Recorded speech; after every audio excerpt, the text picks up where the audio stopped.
put in my notice this morning," she said, and then she turned to look at me. Really look at me, and asked, "Do you have any reason for me to stay?" I was holding a bag of groceries. My keys were still in the door. And I had exactly 4 seconds to decide whether to keep pretending I didn't know what she meant. Her name was Dara. She'd lived in 4B for 2 years, and I had spent most of those 2 years learning the precise geometry of her schedule. When her shower ran, when her lights went off, when she walked past my door at 7:40 every morning with her coffee and her podcast earbuds, and her very specific kind of quiet that made it feel like the building was breathing instead of just standing there, made of concrete. I had never once told her any of that. Because I had a case. A very thorough, very well-constructed case for why I should not say any of it. And I had been living in that case like it was a house, telling myself that the walls were made of good judgment, until the morning she stood in her doorway with her jacket on and her notice already filed, and asked me, in plain language, to say something. 4 seconds. This is what happened in those 4 seconds, and in the 2 years before them. My name is Joel. I'm 31. I work in software.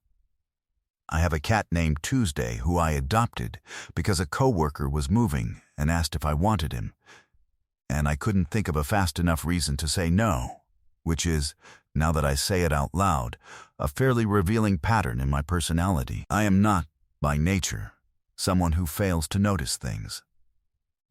I notice everything. I notice when the coffee at the corner place is off, because they switched suppliers. I notice when a friend is having a bad week before they say so. I noticed Dara within the first 2 days she moved in, not in the dramatic way people describe in retrospect, but in the very ordinary way of, I walked past her door with my laundry and there was a Patti Smith album playing inside, and I stood in the hallway for 3 seconds longer than I needed to, and then went to the elevator. That was the beginning. 3 extra seconds in a hallway. And then a couple of years of me being very careful to stay exactly there, noticed but quiet, present but not committed, warm but calibrated. I had reasons. They were real reasons. I want to be honest about that before I explain why they were also, in the end, completely wrong. We met properly during a building inspection the first week she moved in. The super had knocked on all the doors, and when he knocked on hers, she opened it in paint-covered overalls and immediately started a conversation that was, in practical terms, an argument. There was a tenant in 3C, older woman, had been in the building 12 years, who had a persistent ceiling leak and intermittent hot water and had been waiting 3 months for a repair that kept getting pushed. Dara had been in the building for approximately 6 days. She had heard about this from the woman in the elevator, and she had decided apparently that a building inspection with the super present was the correct moment to raise it. I watched her argue with a man who outweighed her by 80 pounds and had probably managed that building since before she was in middle school, citing tenant protection ordinances and habitability codes and basic human decency, in that order. While still holding a paintbrush, he was defensive. She was relentless. She was also completely correct, which he clearly knew, which was why his defensiveness eventually collapsed into something resembling accountability. The repair was scheduled within the week. I watched all of this from the hallway. When it was done, we both ended up waiting at the same elevator. She looked at me and said, "You heard all of that." "I did," I said. "Good. Witnesses matter." The elevator opened. We rode it in silence to our floor, split directions, and that was the whole conversation. I thought about it, sporadically, for the next 2 weeks. Specifically, the part about witnesses, the casual confidence of it, the assumption that someone seeing something was automatically useful. It had not, historically, occurred to me to think about my presence as useful in that way. The next several months were a study in proximity without commitment. The hallway between us, 12 actual feet, I measured it once, which is an unhinged thing to do, and I did it anyway, became a kind of shared living room we were both very careful not to call that. We figured out each other's schedules in that organic way you do when you live 12 feet apart. I knew she was a freelance graphic designer who took calls from European clients early and had a very specific coffee ritual that involved a specific mug and exactly 9 minutes of staring out her window before her brain was available. She knew, I found out later, that I always took the stairs except when I had heavy groceries, and that I had a recurring Tuesday night thing that was either a class or a standing dinner, and that I talked to my cat in a voice she described as surprisingly tender for a software person. We exchanged numbers during a fire drill in September. The building kind, not the emergency kind. Just a scheduled test at 2 in the afternoon that had everyone standing on the sidewalk for 18 minutes being annoyed together. She gave me her number because she said, in case there's ever a real one and I'm asleep, and I saved it under Dara 4B because I am a functional adult who does normal things. I texted her once in October, a heads up that the package room was going to be locked early on a Thursday because of a facilities issue. She replied, "You are the most useful person in this building." I thought about that one for a week. In November, she knocked on my door to borrow a phone charger. She returned it 40 minutes later with a post-it that said, "Thank you, Joel, from 4D. She'd gotten my name from the buzzer directory," she explained. Because she'd been embarrassed to admit she didn't know it despite knowing my coffee schedule and my cat's name. "Tuesday," I said. "Tuesday," she confirmed. "After the day or the name?" "Both. Technically, that's either brilliant or a disaster. Mostly the second one." She smiled in a way that used her whole face and said she had to get back to a deadline, and I went inside and stood in my kitchen for approximately 1 full minute doing nothing. The first thing I noticed, and then carefully did not act on, was a Thursday in March. I was on my couch at 9 p.m. with Tuesday on my lap and a show playing that I wasn't really watching when I heard voices through the wall. Our apartments shared a wall. This was not usually notable. The building's acoustics were imperfect in that way old New York buildings are, and I'd long since learned to keep a white noise machine running at any volume worth caring about. But I'd forgotten to turn it on, and the voices were raised. Not all raised. One raised.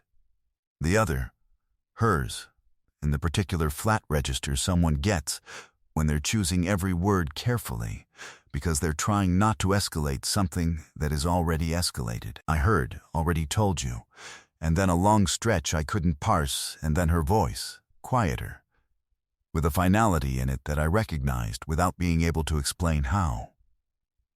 Then her door opening. His footsteps in the hall, past my door, down the stairs. Then hers, closing from the inside. Then nothing. I sat on my couch and thought about knocking. I genuinely thought about it for probably 3 minutes. I went through the calculation. It might be unwelcome. It might be presumptuous. She might want to be alone. I didn't actually know what had happened. Knocking on someone's door at 9 p.m. after an argument she didn't tell me about might be more intrusive than kind, even with good intentions. I didn't knock. I texted instead. "Hey, I heard some of that through the wall, not the details, just that something happened. I'm here if you need anything." I sent it and immediately felt like maybe that was also too much. 3 dots appeared. Disappeared, appeared again. "Thanks, Joel, from 4D. Same joke as the post-it. Different energy underneath it.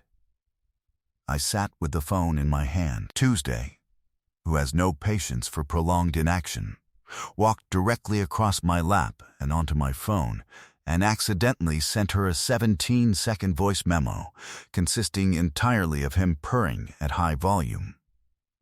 Her response came back in under 30 seconds. That is the most comforting thing that has happened all week. His name is Tuesday.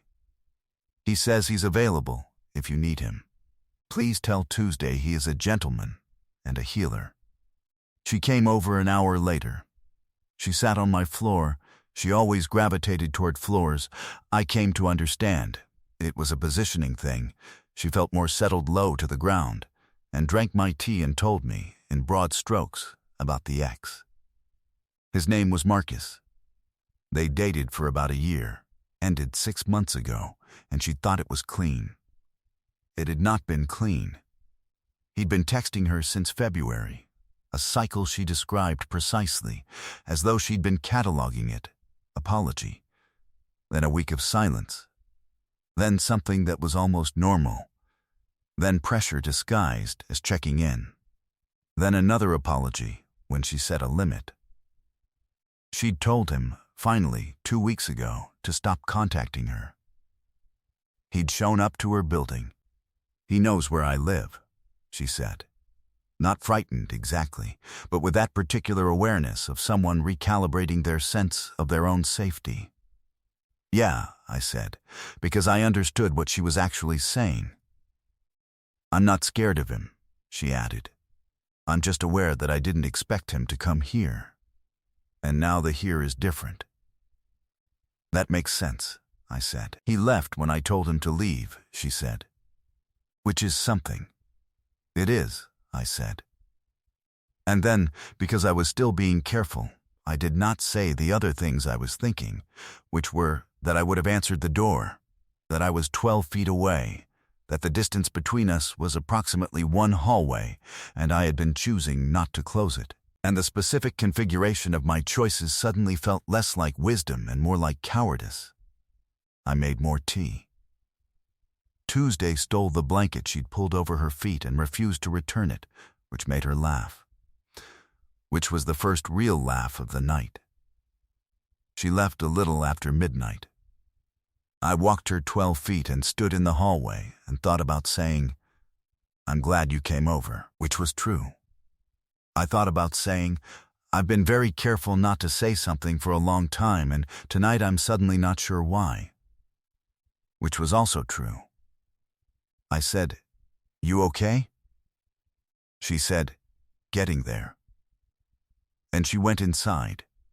I went back into my apartment, sat on the couch in the dark, and had a very straightforward conversation with myself about whether I was an idiot. Tuesday sat across from me and appeared to be having the same conversation. March became April, became May. The thing I had been afraid of, that saying something would break the easy warmth of what we had, did not break. It deepened. She came over twice more. I came over once to help her hang a set of prints she'd done for a client as test proofs, which she kept because she liked them, and which I understood were significant without knowing quite why. Until she explained they were the first things she'd made for herself in a year that felt like hers, not a product. We talked for 3 hours that night about ownership of creative work and how easy it is to start making things for an audience until you forget the difference between what you're actually making and what you're performing. She said, at some point, looking at the prints on the wall, I started making work that I knew would be liked. And it was liked. And I stopped being able to tell if I liked it. That sounds exhausting, I said. It was the water I was swimming in, she said. You don't notice water. I thought about the parallel she wasn't drawing, about a different kind of water. I said, How'd you get out of it? I started being honest with myself about what bored me. She looked at me. It's a surprisingly effective method. I said nothing. She held my gaze for a second too long, and then looked back at the prints. And then in May, Marcus came back. Not in person. She'd had his building access revoked. She knew someone on the management side who helped, quietly. And he seemed to understand the building itself was no longer accessible to him. But he had other channels. A new phone number. She blocked it. Another new number 3 days later. A message through a mutual acquaintance who didn't know the full history, asking her to just hear him out because he was going through something. She told me about each one. Not in a way that was asking me to do anything, but in the way people tell a witness to a record they're building in their own head. I understood that. I stayed in the role she'd put me in, which was present, useful, consistent. What I was actually feeling was something different, and it was getting harder to file away. In mid-May, I drafted a text to her 7 times. Different versions. Some of them were about Marcus. Some of them started with Marcus and ended somewhere else. I deleted all 7 because I kept landing on the same problem. I didn't know how to say what I meant without either making her feel surveilled or making myself feel exposed.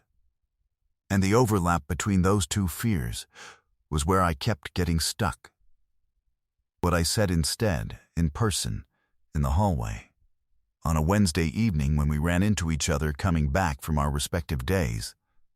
Have you documented the pattern? She stopped. What do you mean? The contact attempts, the escalating, and then pausing. The new numbers, do you have records of all of it? With dates? In one place? She looked at me steadily. I have it in my head. You need it out of your head, I said. Especially the initial visit to the building. He came to a place where you live. That's a physical event. Combined with the pattern of contact after you asked him to stop, that's a record. And it's yours to use if you need it. She was quiet for a moment. You think it's going to get worse? I don't know, I said, honestly. But you don't want to be in a position where you needed documentation 6 months ago and didn't have it. She exhaled.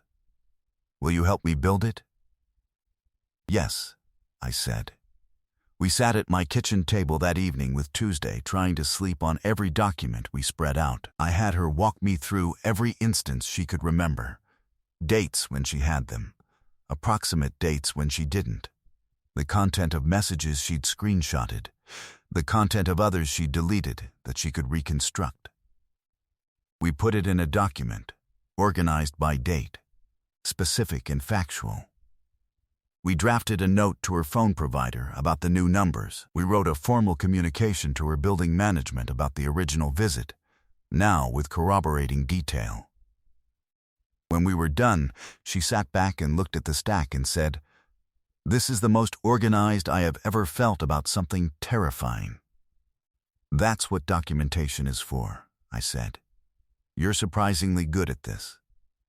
I have a very organized inner life, I said. I do almost nothing with it. She laughed. Then she was quiet, and something shifted in the quality of the quiet, and she said, "Joel, why don't you?" Her phone lit up.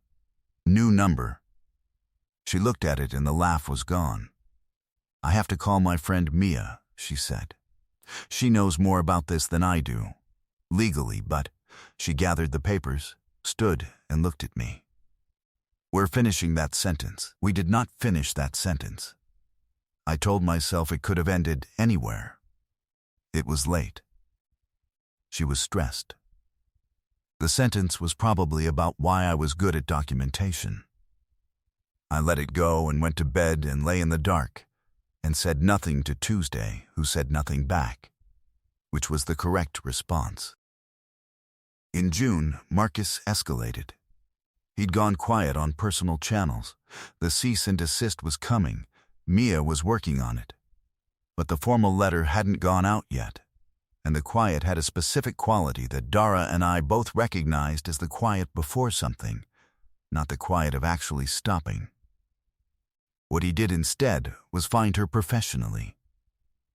A review appeared on her freelance portfolio site. It was vague enough to avoid being obviously retaliatory, not threatening, not explicit, but specific enough in its knowledge of her that it couldn't be a stranger. It referenced the emotional experience of working with her in language designed to sound like a disappointed client. She didn't have a disappointed client. She had an ex-boyfriend with access to the internet, then a comment on a public post she'd made about a client project. Then a message sent to a professional contact she'd listed on her portfolio, asking if they knew her well and could pass along that Marcus wanted to be in touch. She called me when the third one appeared. Not texted. Called. "He's trying to cost me clients," she said. "He's going after my work. Screenshot everything before you report it," I said immediately. Time-stamped. In order. Report the accounts after you have the screenshots, not before, because they disappear on removal. "I already did," she said. "I've started thinking like you." That's either a compliment or a warning. Probably both. Her voice was flat, in the way that meant she was processing through the flat before she let herself feel it. "He can't have me back, so he's trying to make it so I can't have myself. My work. My reputation. That's what it looks like," I said, because she deserved an honest witness more than she needed comfort right now. "I'm not going to let him," she said. It was not a performance. It was a fact. "I know," I said. "Do you?" She said it quietly. "Because you've watched me not let him, Joel. You're the only one who's seen all of it.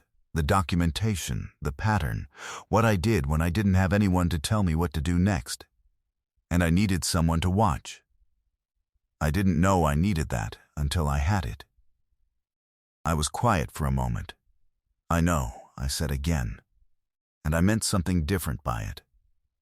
She filed the platform reports. Mia's cease and desist went out that week with the full documented pattern attached.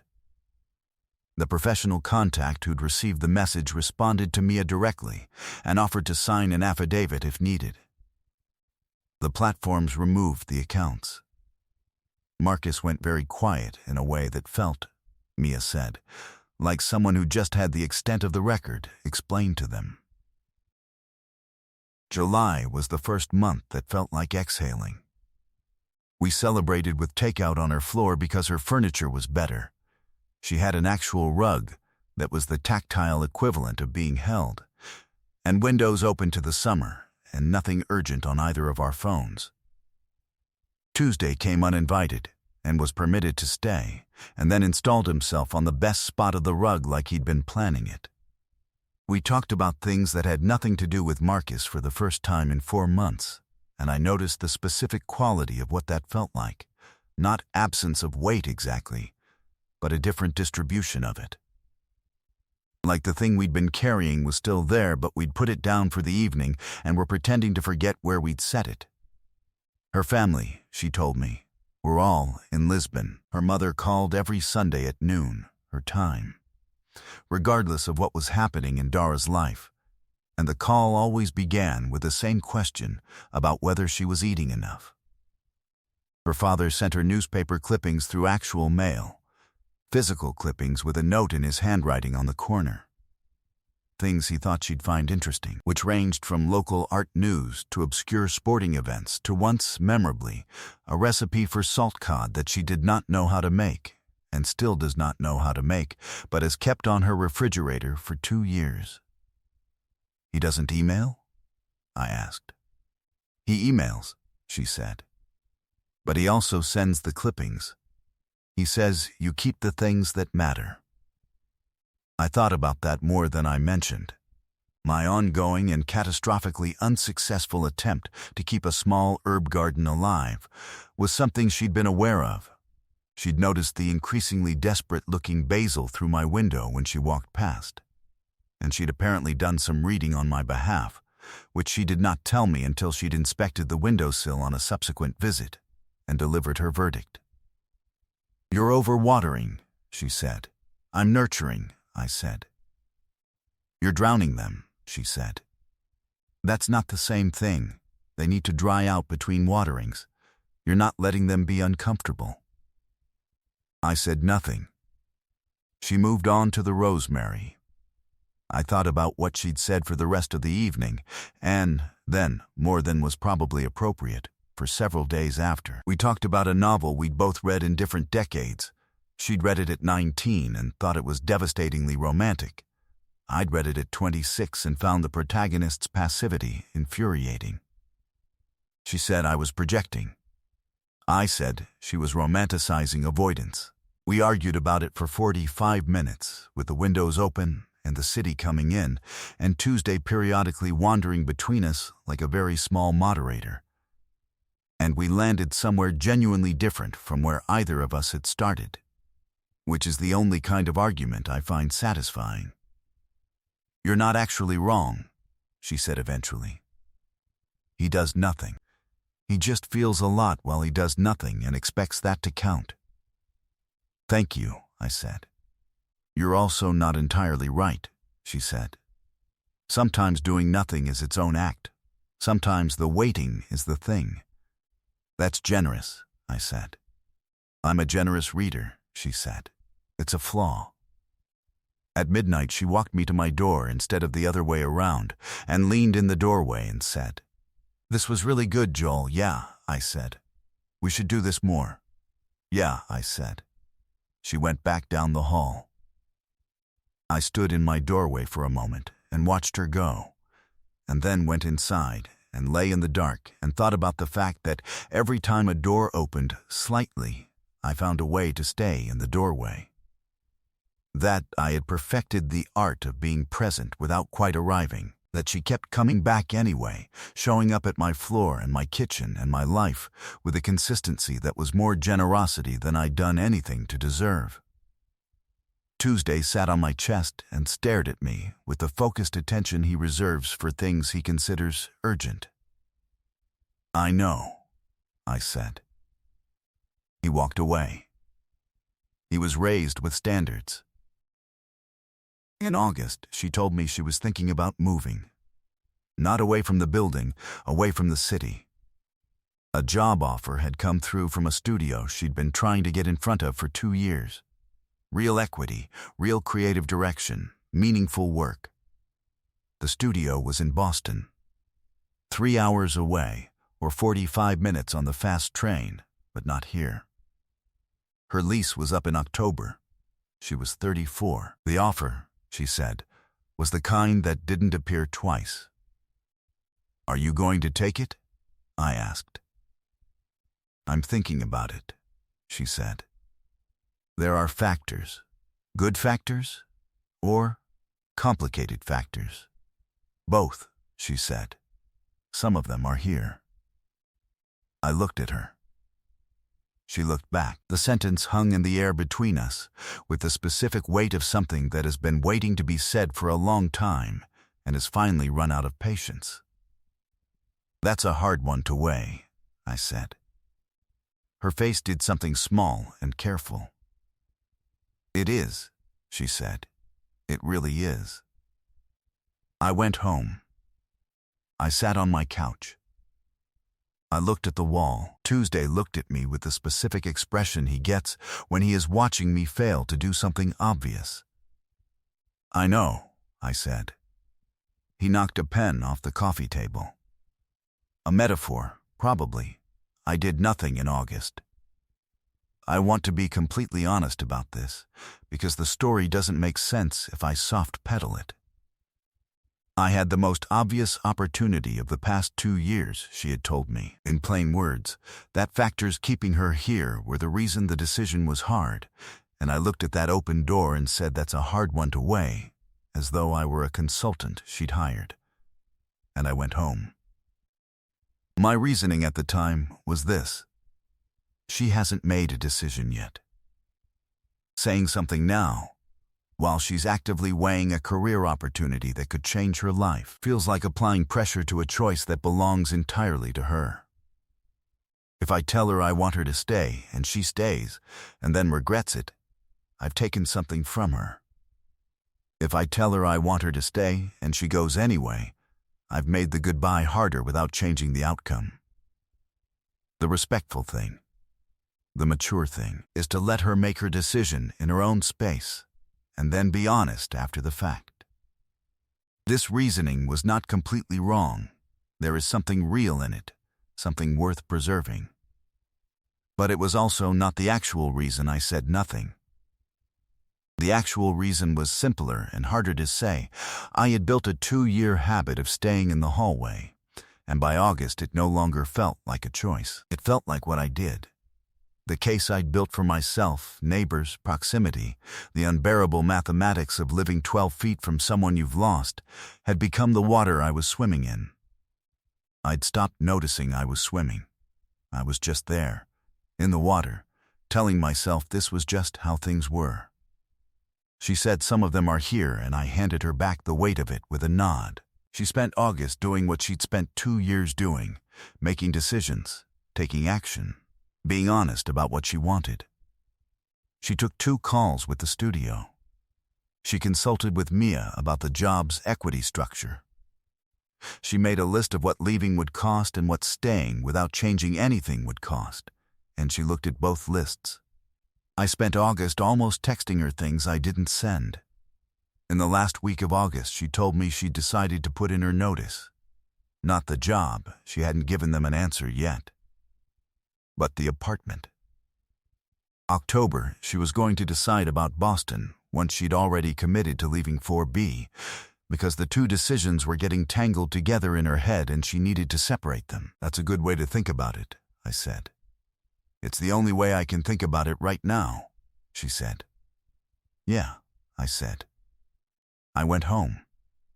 I chose my silence again. And she chose her notice. She put in her notice on a Tuesday in September. I saw the leasing office door close behind her when I came to get my mail. I stood at the mailboxes holding a piece of paper for a subscription service I'd been meaning to cancel for 8 months, and I watched her come out of the office, and I watched her walk back toward the elevator, and I thought, she is leaving. And she is leaving because I never once clearly asked her to stay, and the reasons I gave myself for not asking were always just the shape of one reason, which is that I was afraid. Afraid that saying something would cost me the hallway, the warmth, the specific ease of what we had. Not realizing that what I'd actually been doing was keeping myself in a hallway, forever, and calling it safety. I took the stairs. I got to the 4th floor. I was putting my key in the door. Her door opened. She was in her jacket. She'd been leaving too. She stopped when she saw me. I put in my notice this morning, she said. And then, Joel, yeah, do you have any reason for me to stay? 4 seconds. Yes, I said. A lot of them, actually. I have been building a case for 2 years for why I shouldn't say that. A very thorough case, with good reasons. And it is also the dumbest thing I have ever done in my life, and I am sorry it took me until you were leaving to figure that out. She was quiet. Her hands were in her jacket pockets and she was looking at me and she said, "You took your headphones out." I stared at her. What? On the elevator. The second week I was here. I thought you had them in, but you were holding them. I could see the cord the whole time. You took them out when I got in. I could not speak for a moment. You saw that. I see a lot, Joel, from 4D. A small pause. I thought maybe I was reading it wrong. You kept not saying anything. I kept thinking, maybe I'm wrong about what I'm seeing. Maybe this is just him being kind. It's not just that, I said. I know, she said. I've known for a while. I just didn't know if you knew. I knew, I said. I was afraid. Of what? The geometry. She tilted her head. If something went wrong, you being 12 feet away from every version of that. She looked at me for a long moment. Joel, she said, I watched a stranger try to dismantle my professional life from 3 states away. 12 feet sounds manageable to me. She canceled her notice the next morning. This is not quite the end. She did not cancel the job. She called the studio, explained the situation, asked whether a remote arrangement was possible for the first year. They said yes, with a caveat.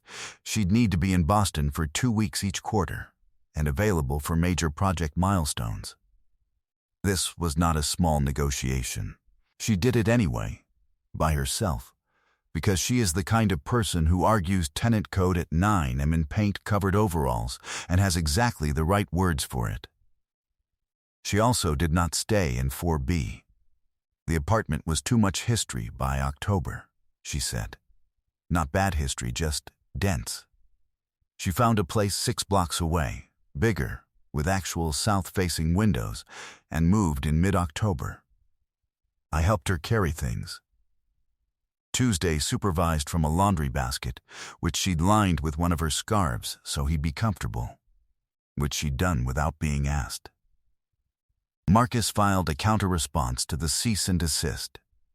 Mia sent the complete documentation. He went quiet. The review site removed the account. His professional contact request was formally logged as part of the record. He hasn't attempted contact in 3 months. This is what documentation and a lawyer friend and 2 people who kept showing up for each other actually looks like when it's done. The case I'd built for 2 years, the one about neighbors in proximity and the geometry of adjacent loss, turned out to be structurally unsound. Not because I was wrong about the risk. I wasn't entirely wrong about the risk. But I'd been treating the risk of saying something as if it were unique to our situation, when actually it's just the risk of saying anything real to anyone. It's the same risk on an elevator, at a door, in a hallway at midnight. You can manage it with silence, but silence isn't neutral. Silence is a choice, made and remade, every time you have something to say and decide the safer thing is not to. I kept choosing the safer thing. What changed wasn't that the risk went away. What changed was that she asked me a direct question while standing in a doorway in a jacket with her lease notice filed, and the silence stopped being available as an option. I think about what would have happened if she hadn't asked. If she'd just moved. If I'd watched the boxes come out of 4B and stood at the mailboxes and said nothing, because she hadn't made it unavoidable. I think about that a lot. And then I stopped thinking about it. Because she did ask, and I did answer, and on Wednesday I am bringing wine to her apartment 6 blocks away, and Tuesday is coming too.